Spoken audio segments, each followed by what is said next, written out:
Yo, we got a live show, everyone. On today's episode, why can't the Golden State Warriors win an NBA championship? And we have a new format for the All-Star game.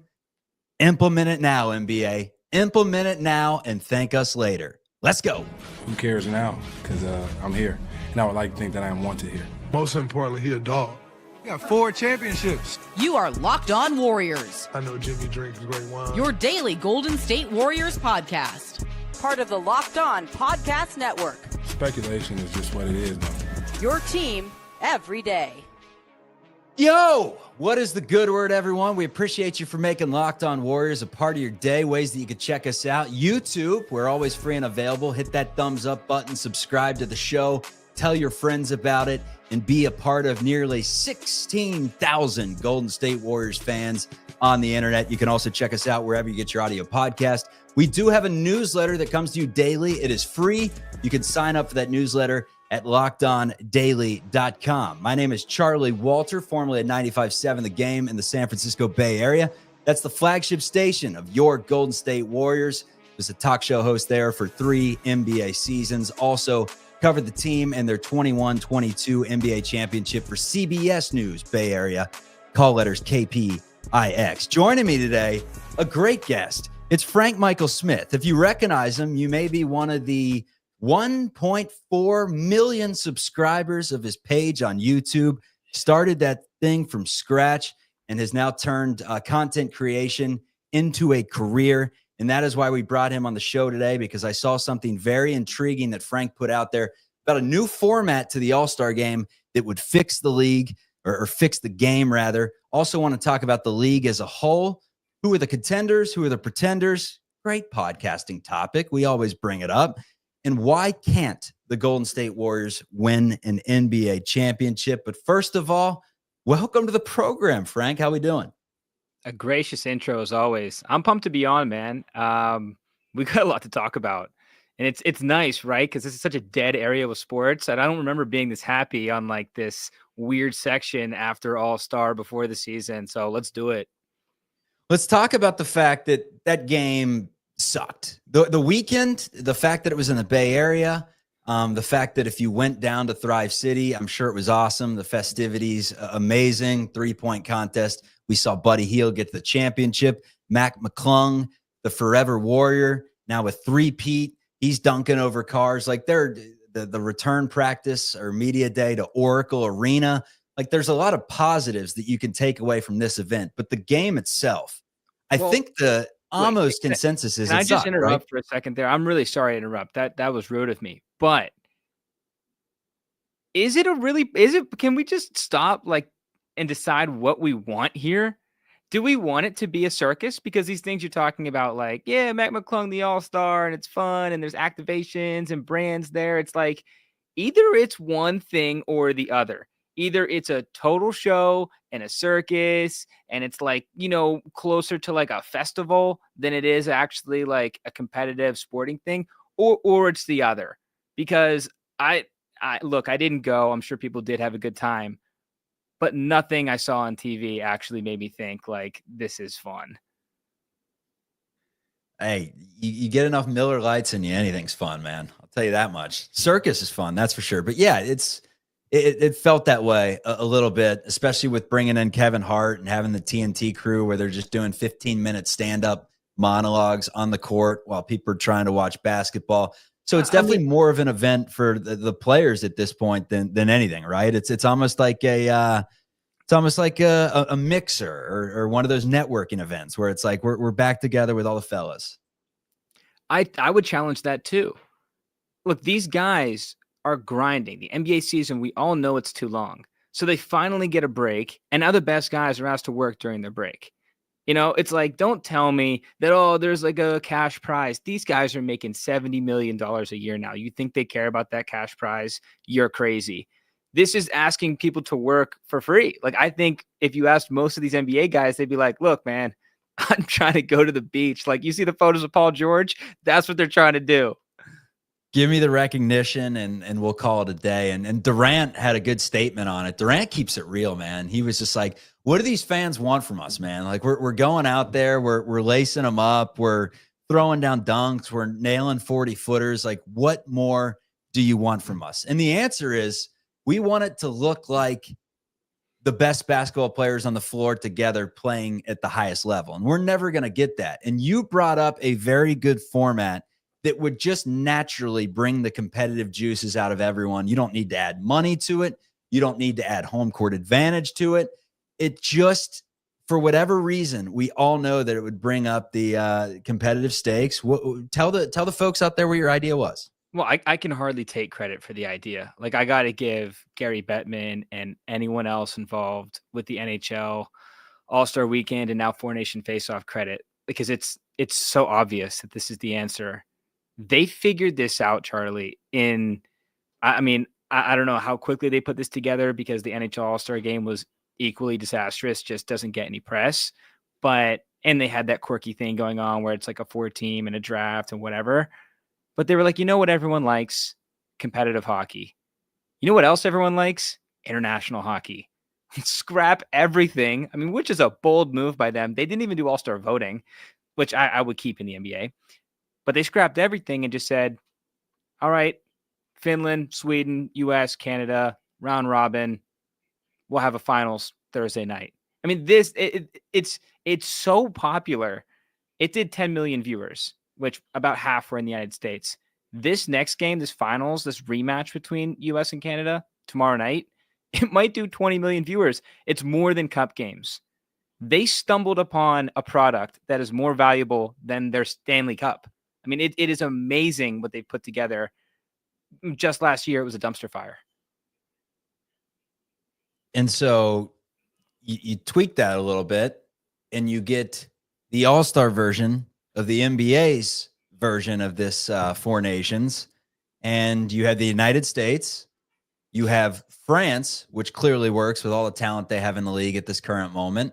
You have third country. Who you throwing in there as your third country? Well, people are going to debate the countries, but the point is that the NBA should absolutely do this. If what people are after is competitive basketball, you have to have pride in the jersey you're wearing, right? So it's like, did these guys have pride wearing the Western Conference All-Star jersey? Remember, there was talk about like, oh, these All-Star jerseys suck now. Oh, now they're just wearing their team jerseys. Bring back the All-Star jerseys. Clearly, that's not the answer. No one has any pride, no matter what jersey they're wearing for the NBA.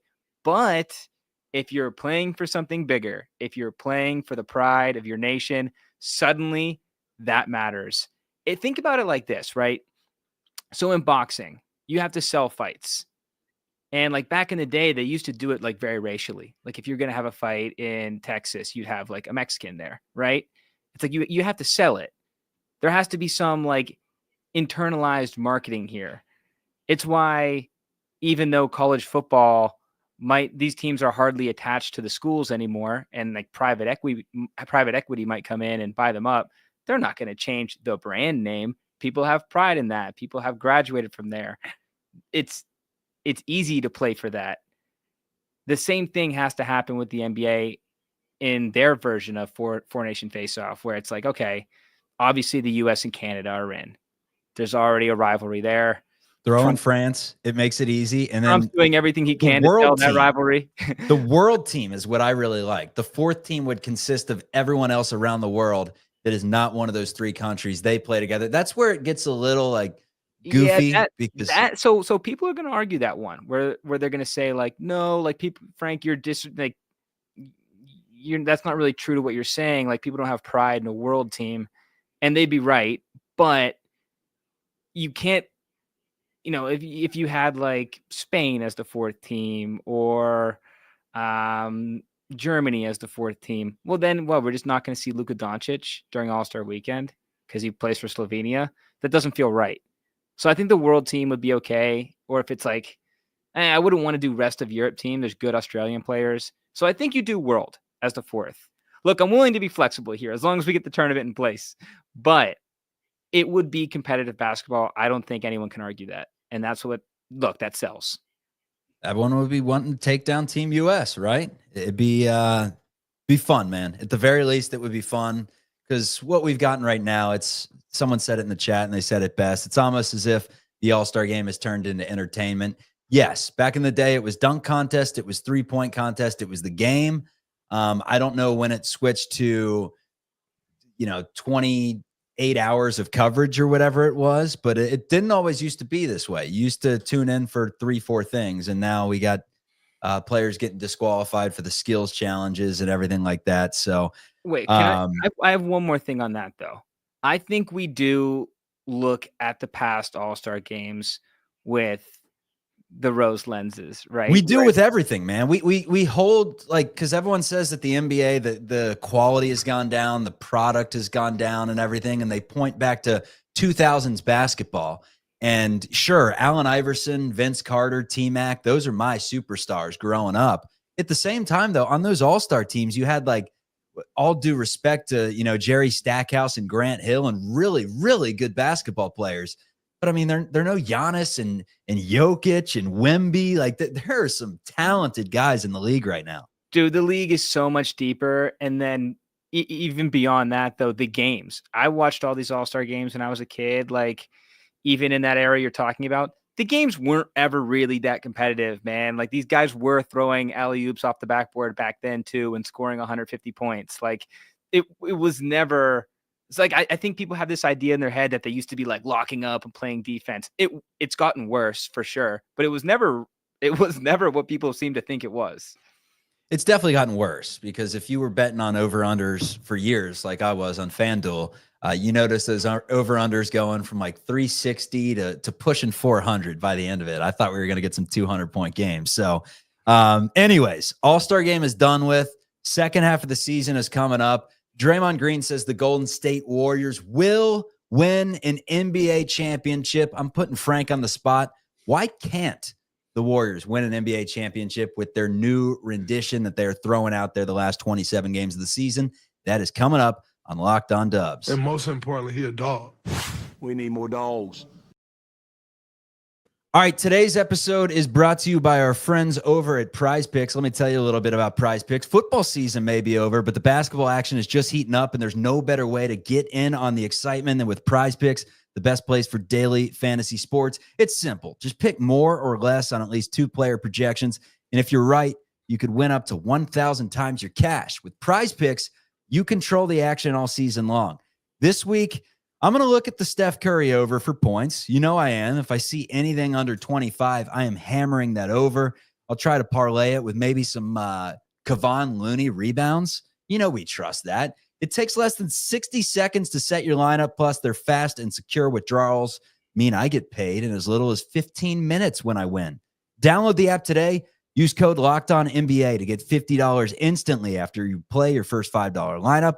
That is Locked On NBA for $50 instantly after you play your first $5 lineup. Prizepicks, run your game. Back to the show. Forget that. We champs. Why are you starting with that question? We got 4 championships. All right, let's discuss the second half of the season, specifically pertaining to the Golden State Warriors, before we get into talks surrounding the overall league. Some surprises that you've seen thus far, and just players that have really stood out to you. Draymond Green says the Warriors will win an NBA championship. They have to get into the playoffs first. They have to get into the play-in first. 3.5 games back of the LA Clippers for the 6th seed. That's probably the highest the Warriors can go unless they go insane in the second half of the season. Maybe they could get down to the 5. Getting all the way up to the 3 seems very difficult, considering they're about 8 games back of the Nuggets. 27 games. Do the math there. They would have to go 2015 Golden State Warriors to get back in the mix here. So with that being said, Warriors ceiling, it seems like it's a 5 seed getting into the playoffs right now, or the 6 seed rather. And then the floor would be probably like a play-in tournament. You can't imagine that this team sputters out of control to the point where the Suns, who are a game and a half back, catch them, unless things really went awry. But in terms of the Warriors actually winning an NBA championship, you now have Jimmy Butler, you now have Steph Curry, you now have Draymond Green, you're going to return Jonathan Kuminga, Podziemski's been playing good, Moses Moody's been playing good, you got Looney, you got Peyton, you got Quentin Post, E. Santos. Does that lineup to you sound like NBA championship caliber? Well, It could be. Like, I want to answer that question first. I think there's two things to address here. First of all, Kant is strong. Kant is really strong. I don't think I'm saying Kant with a team that has Steph and Draymond and Jimmy Butler now. So, yeah, they can. Draymond is right. Top 4, they can play with almost anyone, right? You throw Kuminga in there, that's a guy that can get you 25 on a given night and give you 25 and 10, and he's going to be your third option behind Butler and Curry. So 1 through 3, man, they got a 3-headed snake going on with anyone. There's no doubt they can do it. But what is Draymond supposed to say? What's he supposed to say? No, sorry, guys, we can't win. We just traded for Jimmy Butler. Nope, not going to happen. Of course he's going to say, yeah, he's Draymond. Last time that he said it was 21-22, and that was the season I covered the championship for CBS, and it was a weird year because the Dubs started off 18-2. They hit a streak during the middle of the year where they were losing some very winnable games to very average teams. They just didn't look like they had the size to get it done. That was the talk around the buyout market and around the deadline. Are they going to make a move and get someone a little bit bigger? And then Curry gets hurt. He comes back just in time for the playoffs from the foot injury. And at some point in that season, I want to say it was around like Christmas, after doing the research, Draymond Green did guarantee a championship that year as well. If there's one guy that knows what a championship looks like, a championship team looks like, it's someone that has won 4 of them. What's going to be the thing to you that's holding them back the most? Because like I said, 1 through 7, 1 through 8, the Dubs look fine. I mean, 7 and 8 could be Gary Payton and Kevon Looney, important pieces to an NBA championship team 3 years ago. And those are, 2 of your last guys off the bench. So what is holding them back now that they have their quote unquote second scorer, which is all they needed? This is a strange answer, but I think the thing that's going to hold them back most now is Curry looks a little older this season. He's still fantastic, but Curry can't be this version of himself. He actually has to play up to his highest level, like the level that he was at in the Olympics. Put it like that. He got there in the Olympics, so I know he still has it.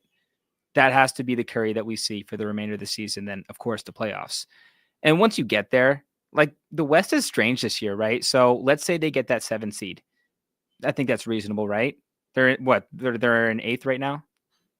They're in 10th, but I mean, it's what, a game and a half. They're all jumbled up right there. So 7 is very reasonable. They get the Grizzlies. Does anyone really feel good about taking the Grizzlies in that series? I know they've been good this year. I've watched them a handful of times. They're not on TV. Feel a lot better against the Rockets than the Grizzlies if they can somehow sneak into the 6 and 6-3 matchup.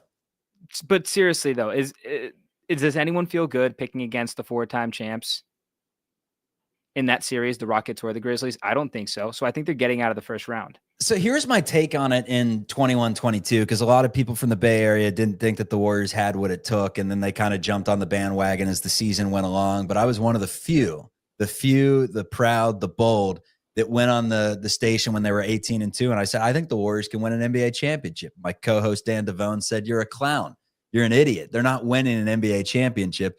And at that point, it was like, you trust the champions until they prove that they can't win it. Like that core all together, just take away 2019 where Clay and KD are hurt.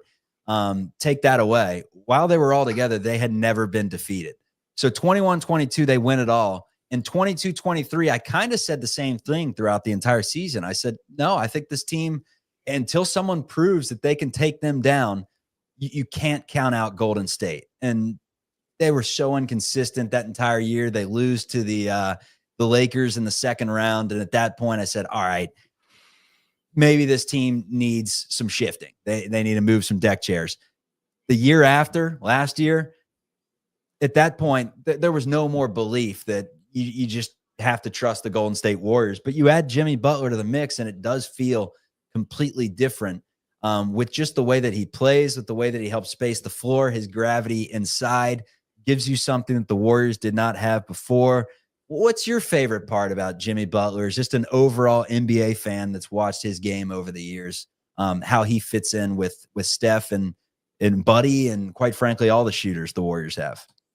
My favorite part about Jimmy right now is Jimmy, too much of was being asked of Jimmy.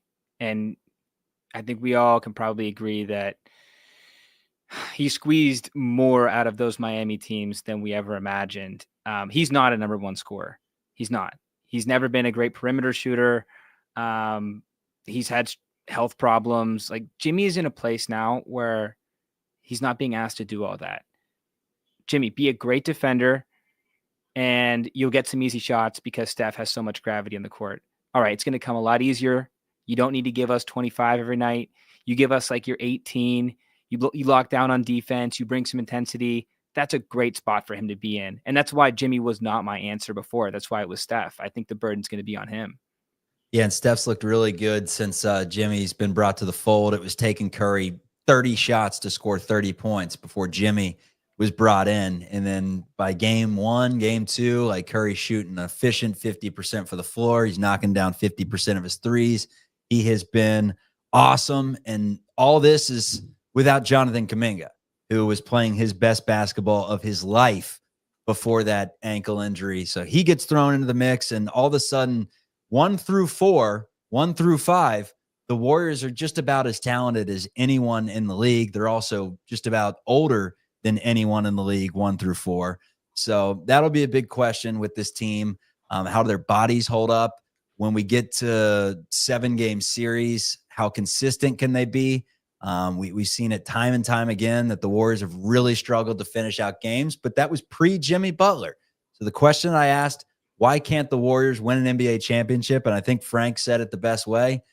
I don't have any reason to say they can't. I don't know if I'm putting my money on it, but I don't have any reason to say they can't. Right. They're two different things, right? Draymond's statement is much different. He's saying we are winning. It's a lot different than saying, sure, you can. I want a final thought from you before we get you out of here. Looking at the East and the West as a whole, some surprises this year. I think the rise of Milwaukee has been somewhat of a surprise just because they were so bad to begin the year, and they're right back in the thick of things at number 5, although playing without Giannis the last few games. The Pistons, obviously a surprise at 29 and 26. The Pacers playing really good basketball. They're a surprise in the East. Wouldn't have been a surprise before the season considering they made the conference finals last year. But with the way they started, that has definitely been a surprise. The Sixers sucking, I think that is a surprise to most. In the Western Conference, to you, where has the biggest surprise been overall in the landscape of the NBA? It's a team who's not in the mix. I've made a number of videos about this. The Suns are not even in the play-in right now. I looked at the 1 through 10 today, and they weren't in there. I don't know if they're 11th, but they're not in there. And they have the highest salary in the entire league. They're paying more in luxury tax than teams ahead of them, like the Kings, are paying in salary. I mean, it is an all-time embarrassment. That's got to be the most surprising, right? I don't know if anything's close. Yeah, I mean, the Sixers, if you want to go Eastern Conference, the Sixers are up there too with what they brought in. Not the fact that they're not a contender, like I wasn't expecting them to be, but the fact that they have the same record as the Brooklyn Nets and they're worse than the Chicago Bulls. I mean, the Bulls suck. The Bulls really suck. If the Sixers can't catch them this season, what the hell are they doing over there in the East? But yeah, with Phoenix, it's strange because they've had opportunities to blow it up and just really set themselves up for the future, and they refuse. Well, they can't because Beal has the no trade clause. So I'm sure they would have loved to deal Beal and try to load up, and they just can't. He doesn't want to get traded, and I don't really blame him. I wouldn't want to get traded either. And they're not trading Booker, and they're not trading Durant. So at a certain point, they're just like, hey, let's see if we can sneak in this thing and catch lightning in a bottle, and it's not going to happen, unfortunately. They're pot committed, and it's gonna get ugly. It's only going to get uglier because this team is like they're ugly on the court too. Like, they turn the ball over more than any team I can remember this entire season. And it's weird when you say, like, wow, we have 3 amazing offensive players. Usually teams aren't like that, but they're sloppy. All right. Appreciate the time today, Frank. A couple things. First of all, follow him on YouTube. Actually, any social media platform, you're going to find him. Hell, I saw your video on LinkedIn the other day. I'm like, damn, this guy's posted videos on LinkedIn? Yeah. He's networking hard. On LinkedIn, I got you. I know you need a little fix for your sports. I'm here for you. Yeah, but join his community of over 1 million subs on YouTube. It's Frank Michael Smith, and thank you for helping out with the idea of the new All-Star Game format that I think we do need to implement. It's United States, it's France, it's Canada, and it's Team World. We get that round robin 4-game tournament. Then there's a lot of pride, right, to be on the world stage at the NBA All-Star Game. So we'll see if that ever comes into play. Probably not. I don't think Silver, but he's a tournament guy. We know I this. was just going to say he's definitely obsessed with tournaments. So I'm holding out hope here. We know that for a fact. Frank Michael Smith, everyone. Appreciate it. Coming up on the show, we're going to talk about the Golden State Warriors' newest signing. Yuri Collins. Does he get you excited? Kevin Knox. Does he get you excited? Let's continue this conversation coming up on Locked on Warriors. Destroy Jimmy and Domino's. I know Jimmy drinks great wine. All right, let me tell you about one of our sponsors. When it comes to grocery shopping and meal planning, I've had this ongoing problem. It's been an issue for a while now. I just don't have the time between work, life, trying to eat healthier. I was constantly feeling stressed out. I'd go to the grocery store, I'd buy things I didn't need, and then I'd end up with no time to actually cook, sticking to my health goals. Forget about it.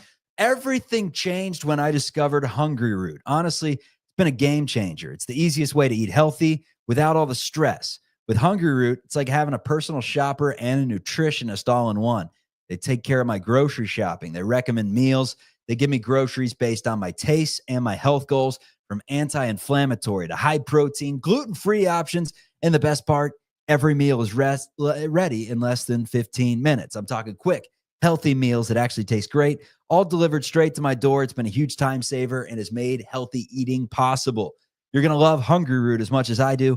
For a limited time, get 40% off your first box and a free item in every box for life. Go to hungryroot.com/LockedOnNBA and use code LockedOnNBA. That's hungryroot.com/LockedOnNBA. Code LockedOnNBA to get 40% off your first box and a free item of your choice for life. hungryroot.com/LockedOnNBA. Code LockedOnNBA. Do not miss out. Who can stop Steph Curry? Hopefully we'll never find out. All right, the Warriors have added a new player to the mix. Players, for that matter, if you have not been paying attention the last week or so. Player number 13 was Kevin Knox, added to the roster on a 10-day contract. A little bit of intrigue there. Former lottery pick, brings size to the table. He's been shooting the best that he's ever shot in his career, has played over 300 games. He's an NBA guy, maybe last guy off the bench for an NBA team, but he's someone that can at least hold his own in the minutes that he plays. The other is Yuri Collins. He's now the 14th member added to the Golden State Warriors. Another small guy, 6 feet, 190 pounds, played his college basketball at St. Louis. He was a Billiken. He was undrafted and was averaging 14 points and nearly 10 assists per game this season with the Santa Cruz Warriors. So they signed him to a 10-day contract. And because I believe it was the Santa Cruz Warriors. Yeah, it was Santa Cruz. And because of that, the Warriors fill out their 14th spot as of right now with Yuri Collins on a 10-day. So I got in the chat, someone basically saying that is the reason why the Warriors aren't going to be in the mix this season. It's because they have Yuri Collins and Kevin Knox on the team. Here's the deal. I mean, sure, the Warriors at the beginning of the season were experimenting with the 12 deep, 13 deep lineups, but Steve Kerr is not going to have that luxury anymore. Knox can actually find himself into the mix to get some minutes here and there, I believe, but Yuri Collins, this is a 10-day contract to fill out a spot until the depth returns. Gary Payton was injured before the break, and then Jonathan Kuminga obviously hurt as well. 13, 14, 15 off the bench, they're not going to be playing for the Warriors. This has become a top-heavy team that is very talented at the top. I mean, you look at your top five of Steph Curry, Jimmy Butler, Draymond Green, Jonathan Kuminga, and then throw whoever you want in the 5 spot, whether it's Quentin Post at the 5, whether it's Looney at the 5, whether you want to go Draymond at the 5 and throw Moody in at the 4 or throw Pajimski in at the 2. Like, you can get creative with it, but I think Moody and Pods have shown enough to where they are above solid NBA players. Like, they're playing really good basketball right now. That's 6 guys that you can really rely on as high quality to very good role players in the NBA with your top 6. And then 7 and 8, you talk Gary Payton, you talk Kevon Looney. They've already won NBA championships. You know they can give you solid minutes. Quentin Post has showed that he can play some pretty good basketball. Buddy Hield, I think he needs to slide into more of a role like a Kyle Korver, or just one of those sharpshooters that comes in, knocks down some buckets, helps space the floor. You use him as more of a decoy than anything. If he dribbles the basketball, get him out of there.